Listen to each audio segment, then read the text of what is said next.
min kalsana latakai ome mokati lain heta kathin lungai lola reng si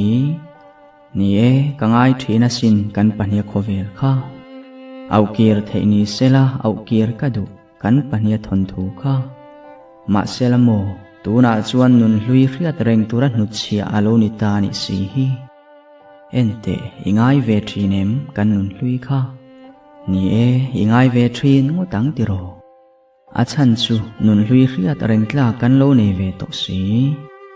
tina kut votin itana tling zo lo ke I hnol nu hi aman ve huna chuanin chirin trap lo la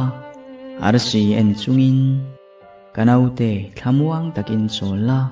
khovel thara chonita chau kani to ang mangthra ngoi ngoi ka thei ngil ngai lo che ti in min ron thlang che